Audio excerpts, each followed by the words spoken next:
गलातिया 3 उसकी 29 आयत में लिखा, यदि तुम मसीह के हो तो अब्राहम के वंश और प्रतिज्ञा के अनुसार वारिस भी हो।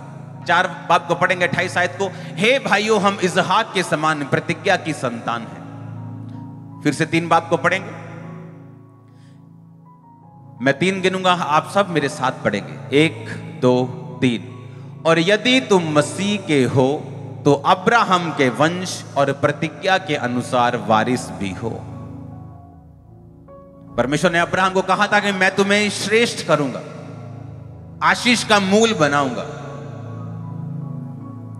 और परमेश्वर ने कहा यदि तुम मसीह के हो, यदि तुमने बपतिस्मा ले लिया, अगर तुमने यीशु मसीह पे विश्वास कर लिया, तो तुम क्या हो फिर? तुम प्रतिज्ञा के अनुसार अब्राहम के वंश के और प्रतिज्ञा के अनुसार वारिस भी हो और अब्राहम के वंश भी हो। आप ये देखी हुई चीजें जितनी देख रहे हैं, टेंट से लेके, साउंड से लेके, ये सारे वचन से बने। परमेश्वर की आत्मा लिखा पानी के ऊपर मौजूद थी और परमेश्वर ने कहा उजाला हो जाए, और परमेश्वर की आत्मा ने वो सब कुछ बना दिया जो परमेश्वर के मुंह से निकला था। हालेलुया। आप जो कुछ भी ये देखा हुआ देख रहे हो, ये अनदेखी चीज से बना है। यानी जो स्पिरिचुअल चीजें हैं वो देखी हुई चीजों से ज्यादा असली हैं। आप स्पिरिचुअली एक ज्यू हो, एक यहूदी हो, आपको मालूम? क्योंकि बाइबल कहती है अगर आप क्रिश्चियन हो, अगर आप मसीह के हो, तो आप किसके वंश हो? आप अब्राहम के वंश हो। जितनी देखी हुई चीजें आप देख रहे हो, ये अनदेखी वस्तु से बनी है, हाँ या ना? ये मालूम है कि नहीं? इसका मतलब हम स्पिरिचुअली ज्यादा असली हैं जितना हम शरीर के असली हैं। और स्पिरिचुअली बाइबल ऐसा कहती है, अगर तुम क्रिश्चियन हो, अगर तुम मसीह के हो, तो स्पिरिचुअली अंदर से, सोल से, स्पिरिट से तुम अब्राहम के वंश हो। परमेश्वर ने अब्राहम को कहा था जो तुम्हें गाली देंगे मैं उन्हें श्रापित कर दूंगा, जो तुम्हें आशीष देंगे, जो तुम्हारी प्रशंसा करेंगे, मैं उन्हें ब्लेस कर दूंगा। परमेश्वर ने कहा था जितने बड़े बड़े राजा तुम अपने सामने देखते हो, मिस्र के राजा, कोई भी तुम्हारी हानि नहीं कर पाएगा, क्योंकि तुम प्रतिज्ञा की संतान हो। इस दुनिया में अगर क्रिश्चियन लोगों का कोई नुकसान कर सकता है, वो क्रिश्चियन लोग खुद हैं और कोई नहीं। एक बहुत बड़े मैन ऑफ गॉड को बीमारी हो गई, और ये बात मुझे बहुत डिस्टर्ब कर रही थी। मैंने कहा ऐसा कैसे हो सकता है? और real genuine man of God, कोई ऐसा फेक वाला नहीं। और उनकी मिनिस्ट्री में मुर्दे जिंदा होतों की डॉक्यूमेंट्रीज हैं, मुर्दे जिंदा हुए 3-4 दिन बाद क्रूसेड में, ऐसा सब। लेकिन मैं सोचता था ऐसा क्यों हुआ, ऐसा परमेश्वर क्यों हुआ? और मेरे ख्याल से मुझे हो गए 4 साल इस विषय के लिए प्रार्थना करते हुए।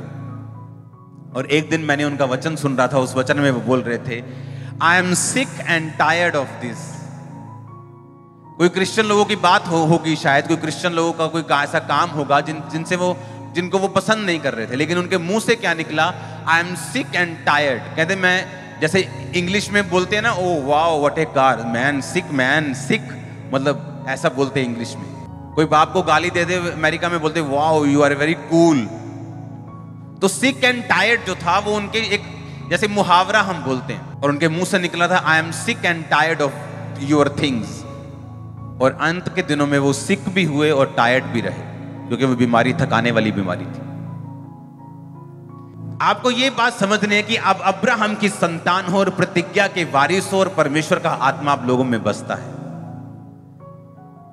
आप मजाक में भी कोई चीज बोलेंगे वो पूरी हो जाएगी आपकी लाइफ, क्योंकि स्वर्गदूतों को मजाक नहीं आता, स्वर्गदूतों को मजाक का मतलब नहीं पता।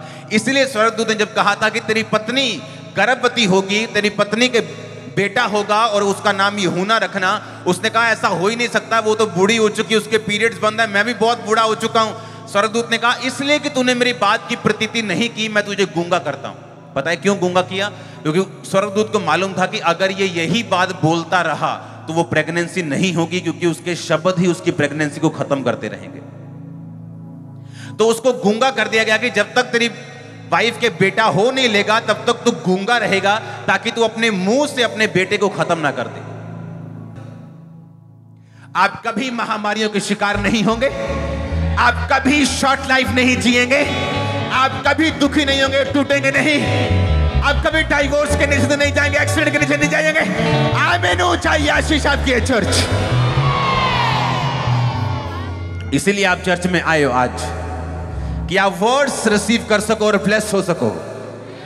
जितने वर्ड्स आपकी लाइफ पर बोले गए नेगेटिव, सारे कैंसिल करता हूं यीशु मसीह के नाम में। जितने वर्ड्स आपकी लाइफ के ऊपर बाबाओं की तरह बोले गए, सारे कैंसिल करता हूं यीशु मसीह के नाम में।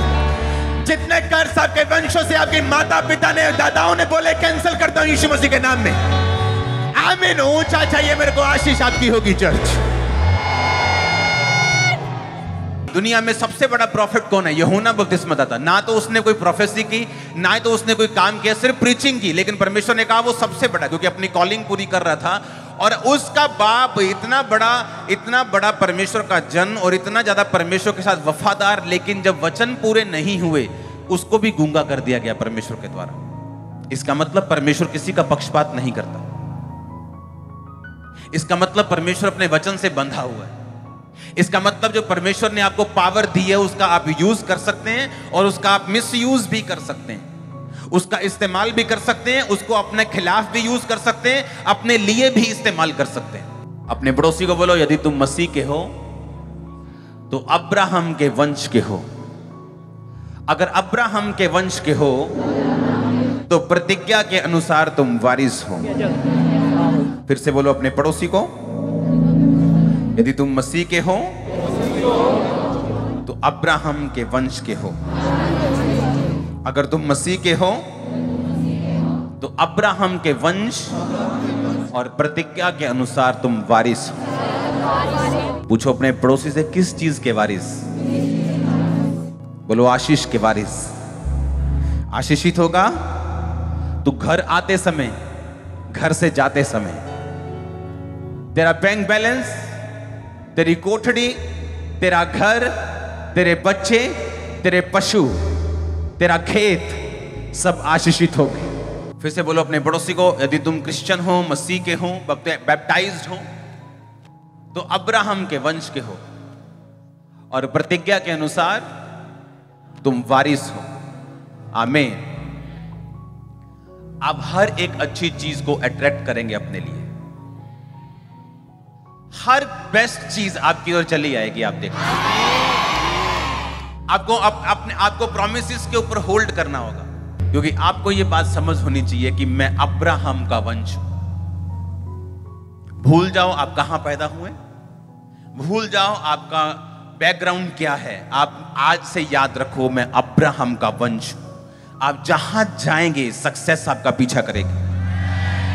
आप जहां मर्जी चले जाओ, दुनिया के सबसे गरीब देश में चले जाओ, सक्सेस आपका पीछा करेगी। हमें ऐसा लगता है कि अफ्रीका बहुत गरीब मुल्क है, क्योंकि आप में से 99% लोग कभी अफ्रीका नहीं गए। जितनी बिजनेस अपॉर्चुनिटीज अफ्रीका में है, दुनिया के किसी कोने में नहीं। अगर आपके पास जुराबें हैं, जुराबें आप वहां बेच सकते हो महंगी, 35 रुपए की, यहां से लेके कम से कम वहां 250 रुपए की जुराब। और क्रिश्चियंस लोग वहां 80% लोग क्रिश्चियन है, 70% लोग क्रिश्चियन है। और अगर आप उनकी लाइफ देखो, कहीं अधिक ब्लेस है आम लोगों से। तुम अब्राहम के वंश और प्रतिज्ञा के वारिस हो। तुम जहां जाओगे तुम सक्सेसफुल होगे। जिस जगह हाथ लगाओगे वो सक्सेसफुल होगे। तुम्हारे घर में शांति होगी, तुम्हारी मैरिज में शांति होगी, परमेश्वर का ग्रेस तुम्हें कवर करके रखेगा। फाइनेंशियली तुम कभी टूटोगे नहीं, कभी पुअर नहीं होगे।